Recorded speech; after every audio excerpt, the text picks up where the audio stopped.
اللہم لک الحمد کما انت اہلہ فصل علی محمد کما انت اہلہ وفل بنا ما انت اہلہ فانک انت اہل التقوی واہل المغفرہ۔ حضرت عمر رضی اللہ تعالیٰ عنہ کے 3 عجیب سوال اور حضرت علی رضی اللہ تعالیٰ عنہ کے عجیب جواب۔ ابن عمر رضی اللہ تعالیٰ عنہ فرماتے ہیں کہ عمر بن خطاب رضی اللہ تعالیٰ عنہ نے فرمایا حضرت علی رضی اللہ تعالیٰ عنہ سے کہ ابو الحسن، یہ کنیت تھی حضرت علی کی، علی سے فرمایا ابو الحسن،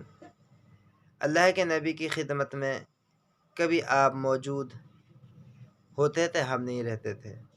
یا کبھی ہم موجود تھے تو آپ نہیں ہوتے تھے، آپ غائب تھے۔ میں 3 سوال پوچھنا چاہتا ہوں، کیا آپ کو معلوم ہے؟ ان 3 باتیں میں پوچھنا چاہتا ہوں۔ حضرت علی رضی اللہ تعالیٰ عنہ نے عرض کیا، فرمائیے 3 باتیں وہ کون سی ہیں؟ حضرت عمر رضی اللہ تعالیٰ عنہ نے فرمایا، پہلی بات تو ایک یہ ہے،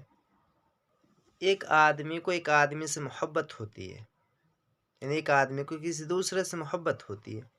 حالانکہ اس میں کوئی خیر کی بات اس نے نہیں دیکھی ہوتی، بس محبت ہوتی ہے۔ اور ایک آدمی کو ایک آدمی سے دوری ہوتی ہے، حالانکہ اس میں کوئی برائی نہیں دیکھی اس نے، لیکن بس دوری ہوتی ہے، یعنی کسی کو کسی سے دوری ہوتی ہے اور اس میں کوئی برائی بھی نہیں دیکھی اس نے۔ ایک سوال یہ تھا۔ حضرت علی رضی اللہ تعالیٰ عنہ نے فرمایا، ہاں اس کا جواب مجھے معلوم ہے کہ میں نے حضور اکرم صلی اللہ علیہ وسلم کے ارشاد فرماتے ہوئے سنا کہ انسانوں کی روحیں ازل میں ایک جگہ اکٹھی ہوئی تھی، یعنی اکٹھی رکھی تھی ازل میں انسانوں کی، وہاں ایک دوسرے کے پاس آتی اور ملتی، کہ قریب آ کر آپس میں ملتی ایک دوسرے کے پاس، کہ وہاں جن کا آپس میں تعارف ہو گیا ازل میں، ان میں دنیا میں بھی محبت ہوتی ہے، الفت ہوتی ہے، اور جن روحوں میں وہاں اجنبیت رہی تھی ازل میں، وہ دنیا میں بھی الگ ہی رہتی ہیں، یعنی وہ ایک دوسرے سے دنیا میں بھی الگ ہی رہتی ہیں، یعنی دوری بنائی رکھتی ہیں۔ تو اس کا جواب یہ ہے۔ حضرت عمر رضی اللہ تعالیٰ نے فرمایا، ہاں اس کا جواب تو مجھے مل گیا۔ اب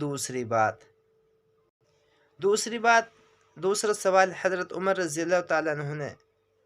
کیا کہ کیا بات ہے، کبھی آدمی حدیث بیان کرتا ہے، کبھی اسے بھول جاتا ہے، کبھی اسے یاد رہتی ہے اور کبھی یاد آ جاتی ہے، کیا وجہ ہے اس کی؟ حضرت علی رضی اللہ تعالیٰ عنہ نے فرمایا، ہاں میں نے حضور اکرم صلی اللہ علیہ وسلم کے ارشاد فرماتے ہوئے سنا کہ جیسے چاند کے اوپر بادل ہوتا ہے، ایسے ہی دل کے اوپر بھی بادل چھا جاتا ہے، بادل آ جاتا ہے، کہ چاند خوب چمک رہا ہوتا ہے، لیکن اس کے سامنے بادل آ جاتا ہے تو پھر روشنی چلی جاتی ہے، اور جب بادل ہٹ جاتا ہے تو چاند پھر چمکنے لگتا ہے۔ ایسے ہی آدمی حدیث بیان کر رہا ہوتا ہے اور بادل آ جاتا ہے اس کے دل پر اور بھول جاتا ہے، اور جب دل پر سے وہ بادل ہٹ جاتا ہے تو پھر وہ حدیث یاد آ جاتی ہے۔ یعنی اس کی مثال ایسے ہی ہے، جیسے چاند کے اوپر بادل آتا ہے تو روشنی چلی جاتی ہے، جب بادل ہٹ جاتا ہے چاند پر سے تو روشنی خوب آتی ہے، یہی حال دل کا ہے۔ حضرت عمر رضی اللہ تعالیٰ نے فرمایا، 2 باتوں کو مجھے جواب مل گیا الحمدللہ۔ اب تیسری بات یہ تھی حضرت عمر رضی اللہ تعالیٰ عنہ کی، جو حضرت علی سے سوال کیا تیسرا، کہ آدمی خواب دیکھتا ہے، کوئی خواب سچا ہوتا ہے، کوئی جھوٹا ہوتا ہے، اس کی کیا وجہ ہے؟ حضرت علی رضی اللہ تعالیٰ عنہ فرمائے، ہاں اس کا جواب بھی مجھے معلوم ہے کہ میں نے حضور اکرم صلی اللہ علیہ وسلم کے ارشاد فرماتے ہوئے سنا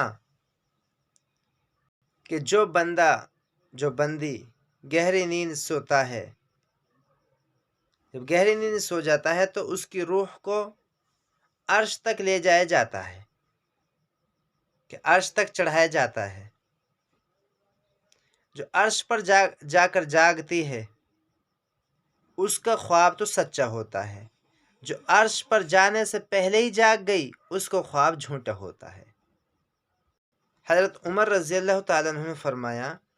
ان 3 باتوں کا جواب میں کافی عرصے سے تلاش کر رہا تھا، الحمدللہ یہ مرنے سے پہلے مجھے معلوم ہو گیا۔ حیات الصحابہ، یہ بات حیات الصحابہ میں ہے، جلد نمبر 3۔